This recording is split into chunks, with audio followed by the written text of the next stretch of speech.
Ya, pemirsa, dalam rangka mendukung pelaksanaan pemilihan umum Presiden 2024, Polres Prabu Mulih menggelar apel kesiapan pengamanan tempat pemungutan suara.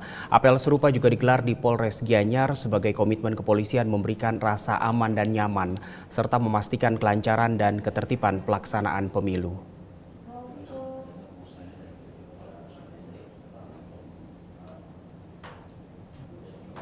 Apel kesiapan pengamanan pemilu dipimpin langsung oleh Kapolres Prabu Mulih AKBP Endro Ariwibowo.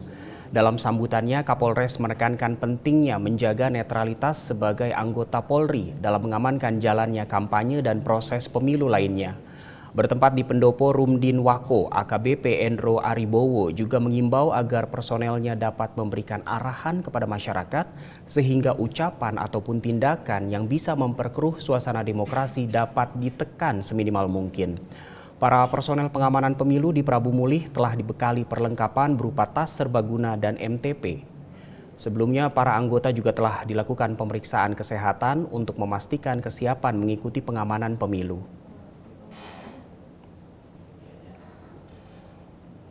Sementara itu di Polres Gianyar, Bali, Dires Narkoba Polda Bali, Kombes Iwan Eka Putra bertindak sebagai inspektur upacara apel pengamanan kesiapan pemilu. Kedatangannya tersebut untuk mengecek kesiapan personel serta sarana prasarana dalam rangka kesiapan pengamanan tahap pemungutan suara. Kombes Iwan Eka Putra berpesan kepada seluruh personel untuk lebih waspada dikarenakan dinamika situasi Kamtipmas secara nasional mulai mengalami peningkatan seiring dengan naiknya suhu politik di tanah air. Situasi ini diperkirakan akan terus berlanjut sampai ditetapkannya Presiden dan Wakil Presiden terpilih 2024-2029. Dalam apel pengecekan ini turut hadir Kapolres Gianyar AKBP Ketut Widiada serta Wakapolres Gianyar Kompol Yusak Agustinus Sooai beserta jajaran PJU Polres Gianyar. Kita ke daerah lain, Komisi Pemilihan Umum Kabupaten Ogan Komering Ilir mulai mendistribusikan logistik pemilu ke 3 kecamatan terjauh di wilayah ini.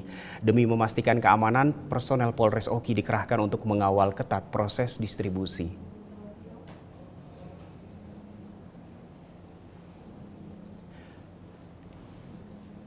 Pendistribusian logistik pemilu untuk 3 kecamatan ini dimulai Selasa lalu. Ketiga kecamatan itu adalah Tulung Selapan, Sungai Menang, dan Air Sugihan. Sedangkan 1 kecamatan terjauh lainnya yaitu Cengal dijadwalkan lain hari karena kondisi jalan yang masih rusak. Pengamanan yang dilakukan personel Polres Oki ini untuk memastikan keamanan dan ketertiban selama proses pengiriman logistik, sehingga seluruh rangkaian jelang pesta demokrasi pemilu dapat berjalan dengan lancar, aman, dan damai. Polres Oki terus berkomitmen untuk memberikan pelayanan terbaik dalam menjaga ketertiban pelaksanaan pemilu di wilayah Kabupaten Oki.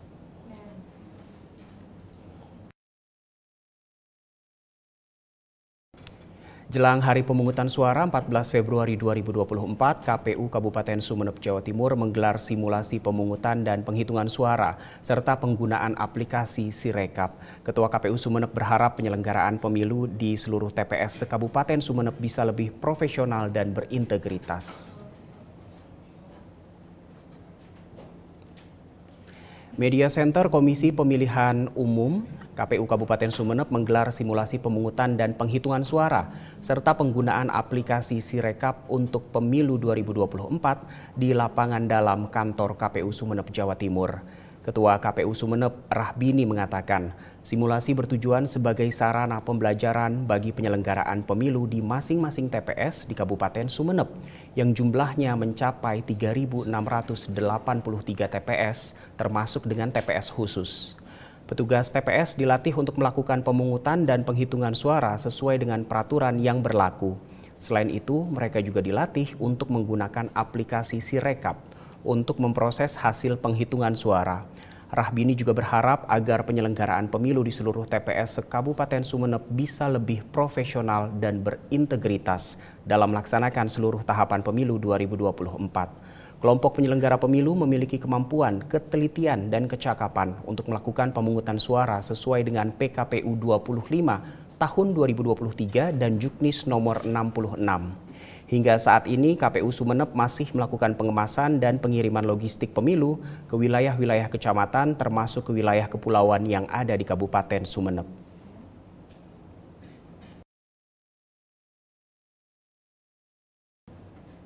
Kontestasi pemilu 2024 tinggal menghitung hari, potensi adanya kelompok yang memilih untuk tidak menggunakan hak suaranya atau golput terus menjadi bayang-bayang mengkhawatirkan. Demi meminimalisir golput, anak muda Jakarta yang tergabung dalam Abang None Jakarta Barat menginisiasi gerakan tagar beri suara untuk mengimbau masyarakat menggunakan hak pilihnya. Yang tergabung dalam Abang None Jakarta Barat membuat aksi nyata dalam bentuk tagar beri suara. Aksi tersebut merupakan gerakan dari Abang None Jakarta Barat dalam menghimbau masyarakat untuk menggunakan hak suara mereka di hari pemilu yang jatuh pada tanggal 14 Februari 2024. Lantas seperti apa keseruan mereka dan mengkampanyekan tagar beri suara? Saat ini telah hadir bersama kami Bang Rafael, Abang Jakarta Barat 2019 dan juga selaku project leader dari tagar beri suara, dan juga ada Non Naila, None Jakarta Barat 2022. Terima kasih telah meluangkan waktu bersama kami di Polri TV. Sehat? Sehat, alhamdulillah. Alhamdulillah. Bang Non, bagaimana ini bisa terinspirasi untuk membuat atau mengkampanyekan tagar beri suara? Sebelumnya sih kalau misalnya di golput ya, kita alhamdulillah di Indonesia dari tahun 2014 ke tahun 2019 itu udah menurun. Nah kita pengen membuat gimana sih biar golput itu nggak naik lagi, bahkan makin turun lagi dari 2019. Jadi that's why makanya kita mau adanya si beri suara ini yang menyuarakan untuk ke masyarakat luas untuk menyuarakan untuk anti golput. Gunakan hak suara kalian. Dan juga kita menyelenggarakannya itu di Jalan Tomang Raya di HBKB. Itu jadi kita minta untuk masyarakat buat melakukan petisi berupa tanda tangan. Petisi online, petisi begitu? Offline. Secara luring. Jadi tanda tangan itu menyetujui bahwa mereka itu akan memakai hak suara mereka. Dan juga kebetulan ide awalnya itu adalah dari Ikatan Abang None Jakarta Barat. Jadi kita itu adalah wilayah pertama yang membuat adanya gerakan anti golput ini dari seluruh Abang None Jakarta. Jadi adanya beri suara ini menghimbau seluruh masyarakat juga untuk memberikan hak suara mereka dalam pemilu nanti. Mungkin sedikit menambahkan dari yang disampaikan Bang Rafael, selain dari masyarakat luas, sebenarnya yang paling utama yang kita pingin kejar itu adalah generasi mudanya, sekitar umur 17 sampai 39 tahun, terutama umur 17, yang mana pada saat ini mereka baru pertama kali melakukan pencoblosan untuk pemilihan presiden dan wakil presiden. Jadi itu sih yang paling utama bagi kita agar masyarakat dan juga anak muda untuk dapat memberikan suaranya mereka nanti pada tanggal 14 Februari. Jadi kampanye dari tagar beri suara itu adalah untuk menghimbau anak-anak muda khususnya begitu ya untuk menggunakan hak suara mereka. Tapi apa isi konten dari tagar beri suara ini? Apakah informasi-informasi mengenai Pilpres 2024 atau bagaimana? Kalau misalkan terkait dengan informasi-informasi paslon sih enggak, cuman kita lebih memberikan himbauan kepada masyarakat secara luas untuk ayo kita harus lebih sering mengetahui atau mencari hal-hal terkait dengan paslon-paslonnya agar nanti pas kita memilih pada tanggal 14 Februari nanti tidak ada penyesalan di kedepan harinya. Seperti itu mungkin. Iya, jadi dan juga karena ini daerah digitalisasi juga, jadi kita di Instagram Abang Barat juga kita ada beberapa informasi juga terkait kayak data mengenai golongan putih yang pernah terjadi. Jadi saya bilang kita di tahun 2019 itu udah nurun dari tahun 2014, makanya dari data tersebut kita ingin menghimbau masyarakat kembali, terutama untuk anak-anak muda untuk menggunakan hak suara mereka. Iya betul, apalagi mereka baru masuki usia 17 tahun dan tadi seperti Non Naila katakan juga ini tahun pertama mereka menggunakan hak suara mereka. Mungkin cenderung kurangnya informasi begitu ya. Lalu bagaimana menurut kalian berdua untuk mempersiapkan diri menuju pemilihan umum 2024 ini khususnya bagi anak-anak muda tersebut? Mungkin kalau misal untuk menghadapi nanti pas tanggal 14 Februari sebelumnya itu lebih baik kita mencari tahu tentang apa sih visi misi dari para paslon. Apa sih yang ingin dicapai pas nanti mereka menjabat menjadi presiden dan wakil presiden. Gimana caranya kita untuk mengetahui itu kan lebih mudah melalui sosial media. Maka dari itu kita lebih banyak mengklik dari sosial media tersebut sih. Oke. Bang Non, jadi Polri ini memiliki cooling system untuk meredam eskalasi gangguan keamanan dan ketertiban masyarakat begitu jika terjadi tahun politik 2024. Menurut Anda berdua bagaimana terkait cooling system tersebut? Kalau yang saya ketahui terkait dengan cooling system ini kan paling utama adalah mencegah adanya penyebaran hoax maupun SARA. Hal ini sesuai dengan sebelumnya saya sempat sampaikan bahwa kita harus mencari tahu tentang visi misi dan juga informasi terkait dengan paslon ini melalui sosial media. Banyaknya informasi yang kita ketahui tidak tahu nih dasarnya dari mana. Menurut saya dari adanya cooling system ini dapat memberi satu cara untuk menyaring berita-berita yang sekiranya tidak sesuai dengan faktanya. Seperti itu sih. Atau yang misinformasi. Betul, misinformasi. Dengan adanya cooling system juga lebih komunikatif juga ya dari Polri dan juga ke masyarakat luas.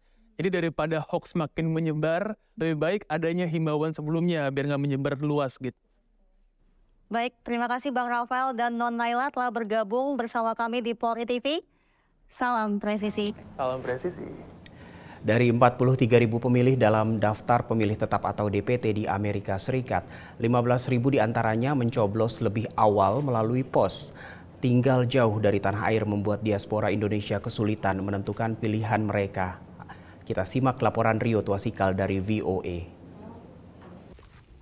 Data KBRI Washington DC menyebut ada 15.005 WNI di Amerika Serikat yang memilih via pos. Selain di Washington DC, pemilih via pos tersebar di 5 wilayah PPLN lain, yakni di San Francisco, Los Angeles, Houston, Chicago, dan New York. Di Washington DC, hampir 30% pemilih pencoblos via pos. Total pemilih sih 1.700 ya, kemudian pemilih pos 473 dan TPS 1.227. PPLN telah mengirim pos berisi surat suara sejak akhir Januari dan sejumlah WNI telah menggunakan hak pilihnya. Seperti Neta Anggina yang tengah berkuliah di Boston, Massachusetts. Jadi waktu itu dikirimin paket, kita udah tinggal, di dalam paketnya itu udah lengkap isinya, ada surat suara untuk presiden, wakil presiden, dan juga surat suara untuk legislatif, caleg gitu. Karena kita dapatnya yang Dapil 2 DKI Jakarta, yang termasuk diaspora. Meski kampanye di Indonesia masih berlangsung, dia menilai sejumlah acara debat dan interaksi dengan kerabat di tanah air membantunya menentukan pilihan. Yang jadi tantangan justru memilih calon legislatif. Beruntung, Persatuan Mahasiswa Indonesia Seluruh Amerika Serikat atau Permias baru-baru ini menggelar forum yang memperkenalkan sejumlah caleg.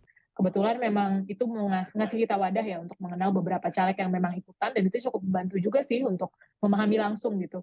Tantangan memilih caleg juga dihadapi Nefertiti yang sudah tinggal di AS sejak 2015. Dia mengatakan platform digital seperti Goodkind membantunya melihat rekam jejak kandidat.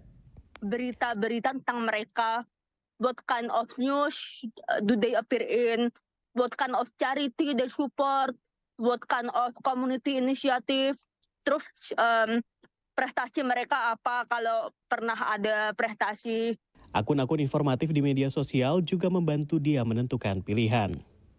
Usai mencoblos surat suara tersebut dikembalikan ke dalam amplopnya dan dimasukkan ke dalam amplop ini yang disediakan oleh PPLN, sudah lengkap dengan alamatnya dan sudah diberi perangko. Paket ini melalui pos harus sudah sampai pada 14 Februari.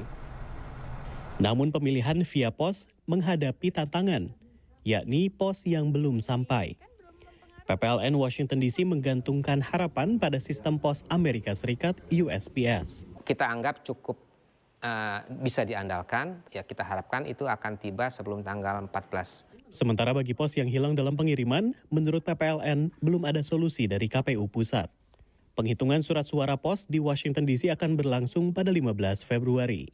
Dari Washington DC, Rio Tuasikal, Virginia Gunawan, dan tim VOA. Tetaplah bersama kami pemirsa, Presisi Siang akan segera kembali.